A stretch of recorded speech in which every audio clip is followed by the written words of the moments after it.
फलस्तीन में हम लोग तो भूल गए हो गए ना, कौरमा बिरयानी में याद नहीं रहा होगा, क्योंकि बहुत सारे लोगों की गैरत मर जाती है ना जब, तो एहसास नहीं होता।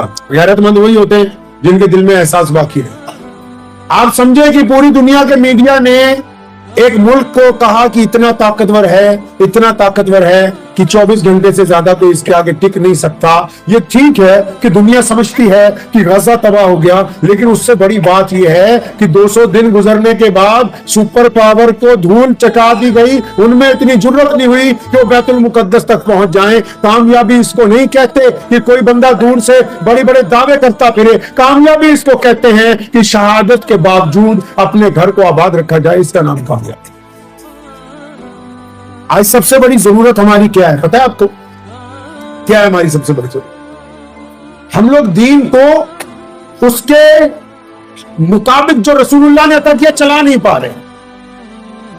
एक कीमती चीज नाकदरों के हाथ लग गई, अब कदर नहीं है, पता ही नहीं कि इस्तेमाल कैसे करना है। तो क्योंकि पता नहीं है तो हमने सोचा दीन का नाम तो नमाज, रोजा, हज, ज़कात है, बस अपना आराम से 500 रुपए लगाओ और बढ़िया घर पे बुला के मौलवी साहब को 500 उनको दो, 500 बच्चों को दो, मामला हल हो जाएगा। अगर पैसों के जरिए दीन हल हो जाता तो फिर इतनी बड़ी कुर्बानियां देने की जरूरत नहीं। सबसे पहली बात समझ लीजिए कि अल्लाह ताला नीयतों को जानता है। किसको? की नीयतों को।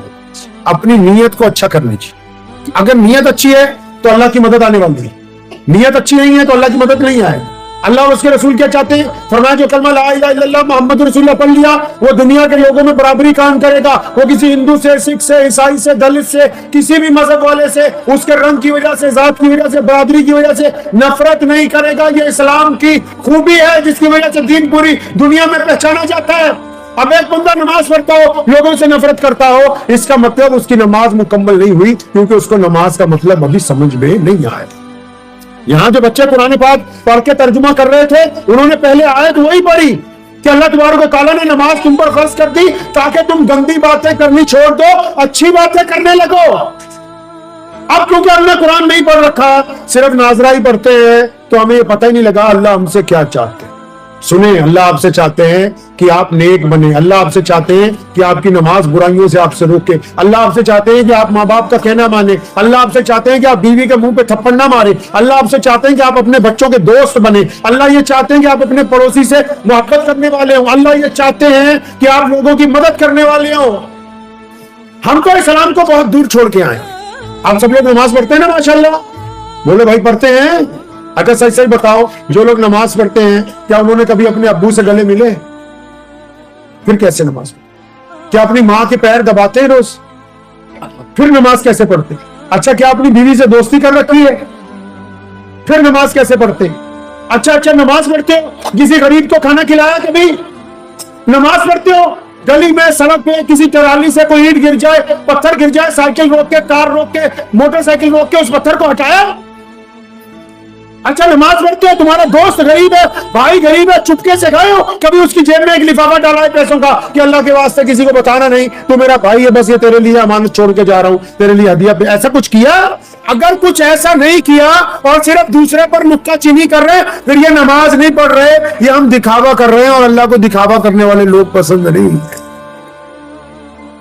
नमाज अपने मेराज पर तभी पहुंचती है जब हम गरीब की मदद के लिए तैयार, जालिम का जवाब देने के लिए तैयार, मुसलमानों में इत्तेफाक कायम करने के लिए तैयार, गैर मुस्लिमों से मोहब्बत के लिए तैयार। हमारे में तो खूबी नहीं है। देखो हम कहां से पिटे, हम लोग मस्जिदें बनाते हैं, हम लोग मदारिस कायम करते हैं, हम लोग नमाजें पढ़ते हैं, हम लोग जलसे करते हैं, हम लोग तबलीगी जमात में जाते हैं, हम लोग अजमेर शरीफ जाते हैं, कलियर शरीफ जाते हैं, मुजद्दिद अल-फसानी रहमतुल्लाह अलैह की रोजे पर फातिहा पढ़ के आते हैं। हम लोगों ने सारे पापड़ बेल लिए जो कुछ कर सकते थे, लेकिन दुआ कबूल नहीं हो रही। क्यों? क्योंकि जब आप दुआ करवाते हो ना किसी भी पीर से, किसी वली से, किसी मौलवी से, इधर हम दुआ करते कि अल्लाह चौधरी साहब को बेटा दे, इनका काम बना दे, उधर फरिश्ते बीच में कुंडी फंसा देते हैं। अल्लाह ताला कहते हैं या अल्लाह ये मौलवी जिसके लिए दुआ मांग रहा है ये तो ठग है, ये जिसके लिए दुआ मांगी जा रही है बेईमान है, ये जिसके लिए दुआ मांग रहे हैं ज़िनाकार है, ये जिसके लिए दुआ मांग रहे हैं शराबी है, ये जिसके लिए दुआ मांगते हैं ये जुबान से लोगों को तकलीफ पहुंचाता है, ये लोगों के दिलों को तोड़ता है, बेइज्जतियां करता है उनकी। اب پتہ یہ لگا دعا تو تب قبول ہو جب جس کے لیے مانگی جا رہی ہے وہ بندہ صحیح ہو. اچھا بندہ بھی صحیح نہیں, دعا کرانی بھی ضروری ہے. تو حدیث میں آتا ہے بس ایک ہی دعا ہے جو قبول ہو سکتی ہے, وہ کون سی؟ جب کوئی ولی, کوئی پیر, کوئی قطب, کوئی غوث, کوئی ابدال آپ کے لیے دعا کرتے کہ یا اللہ عبد الرحمان کو ہدایت دے دے, محمد شفیع کو ہدایت دے دے. جب ہدایت کی دعا کرے گا تو قبول ہوگی. اس کے علاوہ جو دعائیں مانگے گا وہ جب تک قبول نہیں ہوگی جب تک اس میں سے خرابیاں دور نہیں ہو جائیں. اب سب سے بڑی خرابی کیا ہے؟ وقت بھی ہو گیا ہے. آج اصل میں صبح سے سفر میں تھے ہم لوگ, تو ایک بات ضرور نوٹ کر لیجیے, بڑی خرابی ہمارے سب میں کیا ہے. پنجاب میں تو ماشاءاللہ بہت کم ہے. ہمارے ابا رحمۃ اللہ علیہ نے یہ عادت نہیں پڑھنے دی. اگر کوئی آ جاتا تھا اس نے کسی کی آگے برائی کرنی کہ جی فلاں مسلمان لیڈر ایسا فلاں, ایک ہی بات پوچھا کرتے تھے کہ یار آپ اسلام کے لیے کیا کیا ہے, ہم نے اپنے دیش کے لیے کیا کیا ہے, ہم نے اپنے شہر کے لیے کیا کیا, یہ بتاؤ. تو ہمارے میں کیا تکلیف ہے؟ ہم خود کچھ نہیں کرنا چاہتے, ہم اپنے دوستوں کی, بھائیوں کی, رشتہ داروں کی, عزیز و اقارب کی برائی کرنے کے اندر زیادہ مزہ لیتے ہیں. اب دل پہ ہاتھ رکھ کے بتاؤ سچی سچی, کیا ہم نے کبھی کچھ اسلام کے لیے اچھا کیا؟ ہم نے کچھ ایسا کیا ہے؟ نبی علیہ السلام خوش ہو جائیں جس سے؟ اچھا رسول اللہ کیسے خوش ہو جائیں گے؟ بریانی کی دیگ بنانے سے کیسے خوش ہو جائیں؟ پتہ لگے. سنو رسول اللہ کیسے خوش ہو جائیں گے؟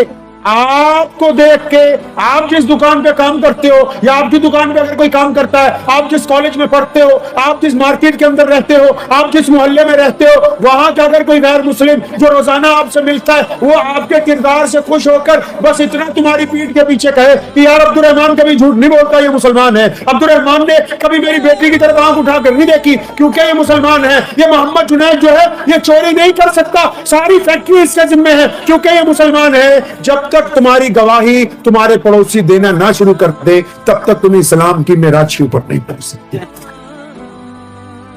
اب ہمارے میں خرابی یہ ہے, رسول اللہ نے ہم تک دین کیسے پہنچایا پتا ہے؟ ایک بندہ نا مسلمان ہونے کے لیے جنگ کے دوران نا وہ کہنے لگا ہاتھ کھڑے کر کے میں کلمہ پڑھ لیا, صحابہ نے اس کے باوجود ایک ماری, اس کے مر گیا وہ, اور اس قرآن پاک میں آیت نازل ہو گئی کہ کیوں پہلے تم بھی تو ایسے ہی تھے. رسول اللہ کو چند لوگوں نے کہا یا رسول اللہ فلاں بندے پہ شک ہے کہ یہ بندہ مسلمان بھی ہے کہ نہیں, ایمان والا بھی ہے کہ نہیں. پیارے پیغمبر ناراض ہوئے, فرمایا چھاتی پھاڑ کر دیکھیے. اب ناکام کہاں ہو گئے ہیں؟ ہم ناکام یہاں پر ہو گئے کہ ہمارے پیارے پیغمبر چاہتے ہیں کہ میری امت کا بندہ, میری امت کا بوڑھا, میری امت کا بچہ, میری امت کی بیٹی, میری امت کا بیٹا, میری امت کے جوان جب سوچیں گے اچھا سوچیں گے, جب رائے قائم کریں گے مثبت رائے قائم کریں گے, جب کسی کے متعلق بات کریں گے پازیٹو بات کریں گے, ہمارے پاس سوائے نیگیٹو باتوں کے اور کچھ یہی آ کے ہم مار کھا گئے. اتنا بڑا دین ہے, اچھا سوچنا سنت ہے, مثبت سوچنا سنت ہے, اپنی نیت کو درست رکھنا سنت ہے, دوسرے کے متعلق اچھے رائے قائم کرنا سنت ہے. ارے یہ دشمن کیا کم ہے کہ تم خود ہی اپنے متعلق برا سوچتے ہو؟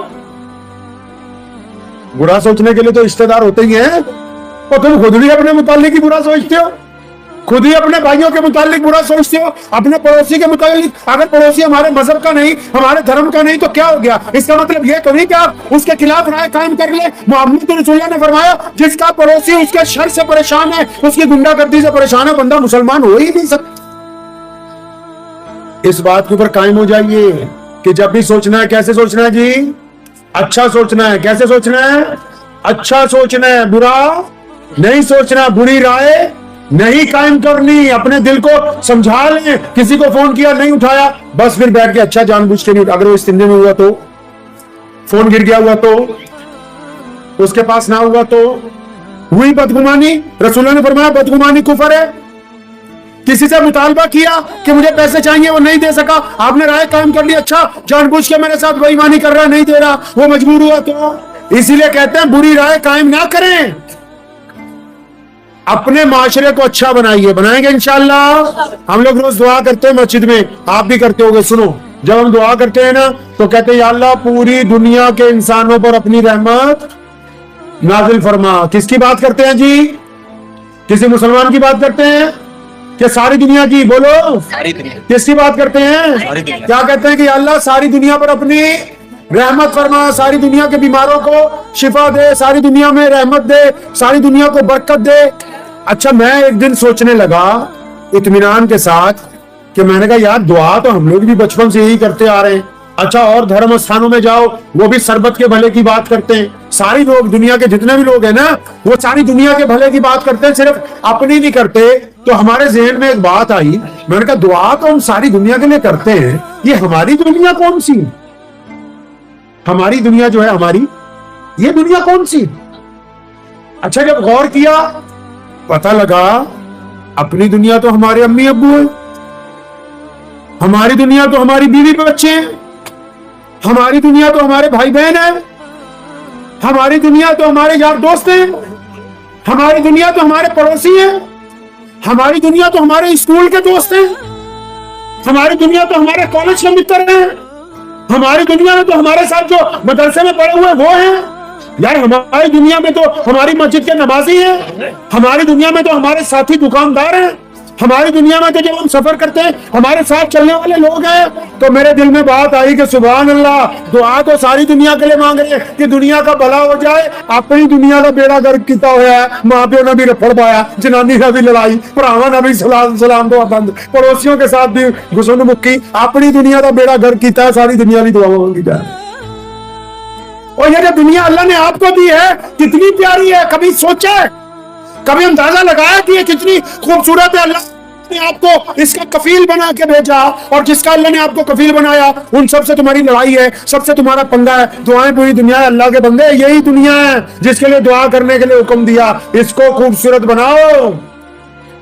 इस दुनिया में किसी पर जुल्म होता है, यानी किसी दोस्त पर, पड़ोसी पर, राहगीर पर, उसका साथ दो। इस दुनिया में कोई भूखा है तो उसको खिलाओ, इस दुनिया में कोई नंगा है तो कपड़े दो, इस दुनिया में कोई मोहताज है तो साथ दो, इस दुनिया में कोई उदास है तो उसको हंसाओ, इस दुनिया में कोई अकेला है तो उसका साथ दो, इस दुनिया में कोई परेशान है तब उसकी मदद के लिए खड़े हो जाओ। खुदा के लिए इस दुनिया को खूबसूरत बनाओ, जो दुनिया अल्लाह ने आपके जिम्मे डाल रखी है। पूरी दुनिया के लिए दुआ ठीक है, लेकिन अपनी दुनिया को अच्छा बनाना पहले फर्ज करा करेंगे इंशाअल्लाह। तो दुआ भी कीजिए, वक्त भी बहुत हो गया है। हमारे मुफ्ती साकिब साहब माशाअल्लाह बड़ी मुद्दत के साथ जब से फारिग होके आए लुधियाना में, चचा सिफतुल्लाह खान साहब, इनके जो वालिद हैं वो मेरे अब्बू जान के बहुत पुराने दोस्तों में से, तो इन्होंने आके बड़ी मेहनत से हर साल 5-10 बच्चे तैयार करने शुरू कर दिए। मौलाना मुफ्ती ज़कीउल्लाह साहब जो आपको किस्सा सुना रहे थे ना अल्लामा इकबाल का, अल्लामा इकबाल इंग्लैंड में पढ़ लिख के जब बड़े हुए ऑक्सफोर्ड की यूनिवर्सिटी में, तो जब वो इंडिया आए वापस सन 1930 में, मदरसों को देखा तो उन्होंने तकरीर में कहा कि मदरसे बंद कर दो, ये तुम्हारे मदरसों में चटाइयां भी पूरी नहीं है, तुम्हारे मदरसों में बच्चों के पास खाना भी क्वालिटी का नहीं है, इनके कपड़े बढ़िया नहीं है, बंद करो इनको, यूनिवर्सिटियां खोलो, स्कूल खोलो। इस तकरीर के 5 साल बाद वो स्पेन गए, उंदुलुस वो मुल्क है जहां 1000 साल तक मुसलमानों ने इक्तदार में राज किया, जहां मुसलमानों ने साइंस बनाई, जिस मुल्क में मुसलमानों ने सबसे पहले खुद हवाई जहाज बनाए, जिसमें सबसे पहले सीवरेज सिस्टम मुसलमानों ने लगाया, जिसमें पूरी दुनिया में सबसे पहले बिजली बनाई गई, जिस मुल्क में सबसे पहले कॉर्पोरेशन की स्थापना की गई, जिस मुल्क में सबसे पहले अलग से लाइनिंग सड़कें शुरू की गई, जिस मुल्क में सबसे पहले ट्रैफिक का निजाम बनाया गया, जिस मुल्क में सबसे पहले बाल काटने का तरीका आया, जिस मुल्क में सबसे पहले कपड़ों को सही तर्ज पर सिलाई का तरीका, 1000 साल तक पूरी दुनिया को जहां से मुसलमानों ने इल्म सिखाया, जब वहां घूमने के लिए गए पूरा मुल्क बर्बाद हो चुका था। पूरे मुल्क से मुसलमानों को अफ्रीका जाना पड़ा, जगह जगह मसाजिद में अस्तबल बने हुए थे। पता लगा क्या हुआ, पता लगा कि 1000 साल जब ज्यादा तरक्की कर गए तो अपने मदरसे बंद करने शुरू कर दिए, अपनी मस्जिदें बंद करनी शुरू कर दी। हालत ये हो गई कि 1000 साल बाद दीन सिखाने वाला कोई नहीं रहा। वापिस आए दिल्ली में, बकायदा इजलास बुलाया और तकरीर की कहने लगा, खुदा की कसम इन मदरसे में जो छपी हुई बोरियों पर कुरान पढ़ते और पढ़ाते हैं, इनको कभी मत बुरा कहना, जब तक ये सलामत रहेंगे खुदा का कुरान जारी रहेगा। अगर इनका वजूद खत्म हो गया तो कुरान पाक की हिफाजत करना।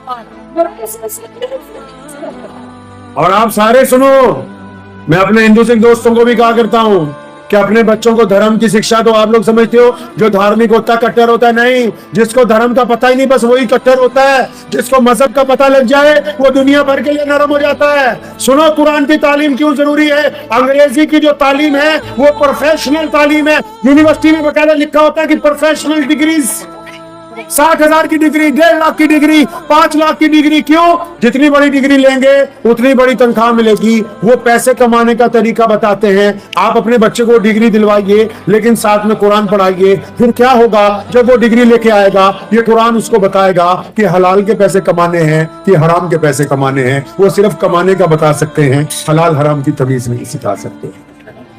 वो घर बनाना सिखा देंगे, माँ बाप की इज्जत कुरान सिखाएगा। वो दौलत कमाना सिखा देंगे, गरीब को सदका देना कुरान सिखाएगा। वो तुम्हें ताकतवर होना सिखा देंगे, किसी की बेटी की इज्जत करना कुरान सिखाएगा। वो तुम्हें यह बता सकते हैं कि दुनिया में बड़े हथियार कैसे बन सकते हैं, लेकिन उन हथियारों को किसी जालिम के खिलाफ इस्तेमाल करना और किसी मजलूम के आगे झुक जाना, किसी मजलूम के आगे सरेंडर कर जाना, ये आपको कुरान सिखाएगा। बुरे और अच्छे की तालीम अगर चाहिए तो फिर उसको मजहब की तालीम देनी होगी। अगर मजहब की तालीम नहीं होगी तो बड़े जब आप हो जाएंगे तो आपके बच्चे आपको ओल्ड होम छोड़ के आएंगे, क्योंकि उनके पास ये तमीज नहीं होगी कि माँ बाप का एहतराम क्या हो। यहाँ एक ओल्ड होम बना है, तो जब मैं पहली बार उसे देखने गया मुझे बेइंतहा दुख हुआ। सुनिए क्यों? बनाने वालों पे नहीं, बनाने वाले ने तो अच्छा काम किया कि जो बेसहारा बुड्ढे बुड्ढियां हैं उनको घर मिल गया। अफसोस ये हुआ उन्होंने करोड़पति लोगों के लिए बनाया, यानी वो करोड़पति लोगों को भी ये समझा रहे हैं कि जब माँ बाप से परेशान हो जाओ तो बस हमारे पास आओ और इतने पैसे जमा कराओ, तुम अय्याशी करो, हम तुम्हारे माँ बाप। इस्लाम ने ये तालीम नहीं दी है। सुनो, अंग्रेज की तालीम में कुरान की तालीम में क्या फर्क है? अंग्रेज की तालीम हासिल करके एक आदमी एक औरत अपने बिस्तर में अपने कुत्ते को सुलाना फकर की बात समझते हैं। कुरान की तालीम हासिल करने वाला अपनी माँ के पैरों में पैर दबाता हुआ रात को सो जाना फकर की तालीम समझता है। इन दोनों तालीमों में जमीन और आसमान का फर्क है।